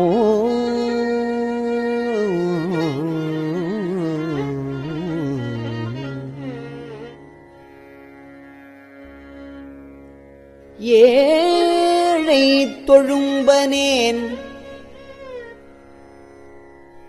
எத்தனையோ காலமெல்லாம் பாழுக்கு இறைத்தேன் பரம்பரனை பணியாதே எத்தனையோ காலமெல்லாம் பாழுக்கு இறைத்தேன் பரம்பரனை பணியாதே ஊழி முதல் சிந்தாத நன்மணி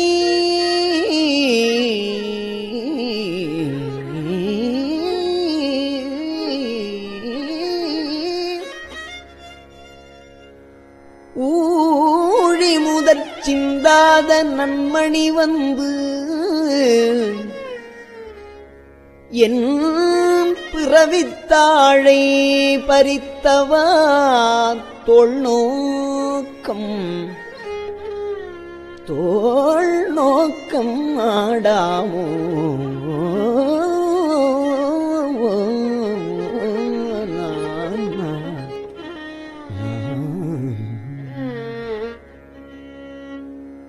உரை மாண்ட உள்ளோளி உத்தமன் வந்து உரை மாண்ட உள்ளொளி உத்தமன் வந்துளம் புகழும் கரை மாண்ட காம பெருங்கடலை கடத்தலுமே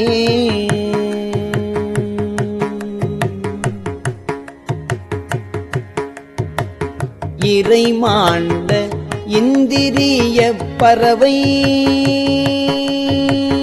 இறை மாண்ட இந்திரிய பறவை இரிந்தோட துறை மாண்டவா பாடி தோள் நோக்கமாடாமோ துறை மாண்டவா பாடி தோள் நோக்கம் ஆடாமோ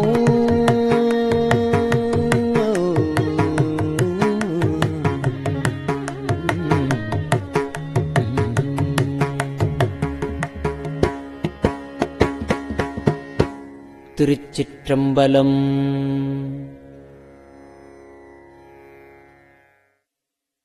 பெரியவா சரணம்.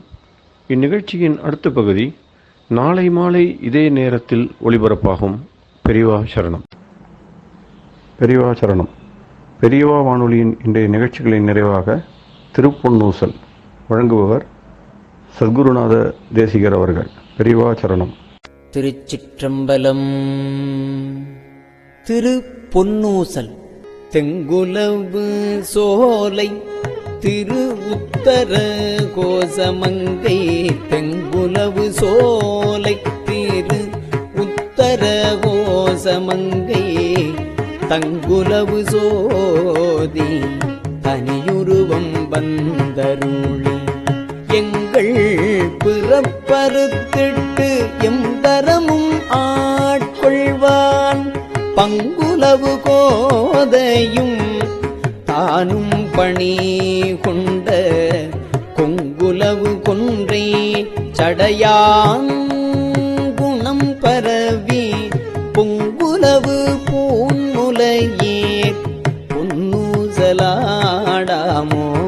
பொங்குலவு கொன்றை சடையாங்குணம் பரவி பொங்குலவு பூன்முலையே பொன்னூசலாடாமோ. பொங்குலவு பூன்முலையே பொன்னூசல் ஆடாமோ.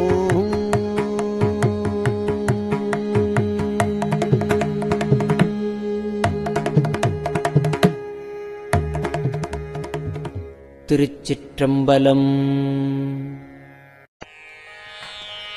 கஞ்சிவல காமாட்சி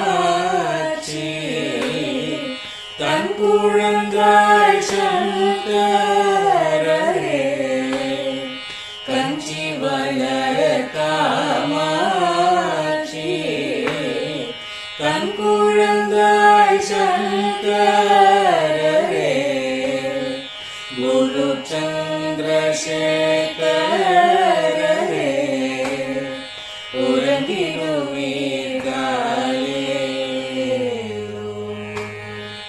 உறங்கிடுவீர்களே.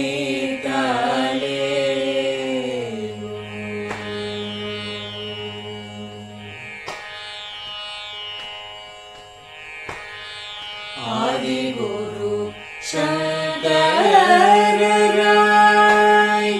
அன்றொரு நாள் வந்தவரே. 68 பீட்டபதி காலே. ஏழுலகும் பூப்பவரே காப்பவரே கடப்பவரே. எல்லோர்க்கும் அருள்பவரே உறங்கிடுவீர்களே.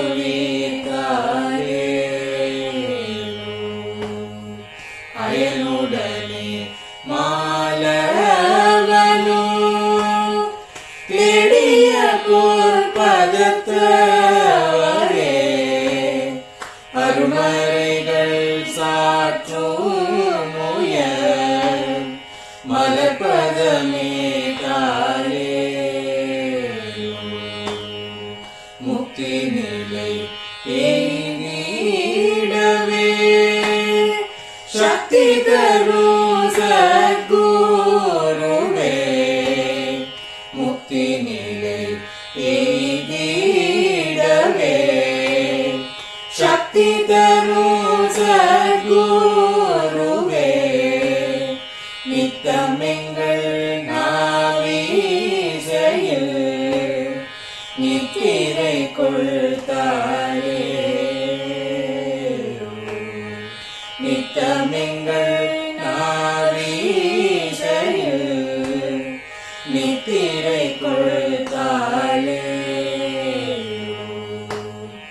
நித்தமெங்கள் நாவீசையில் நித்திரை கொள்தாயே.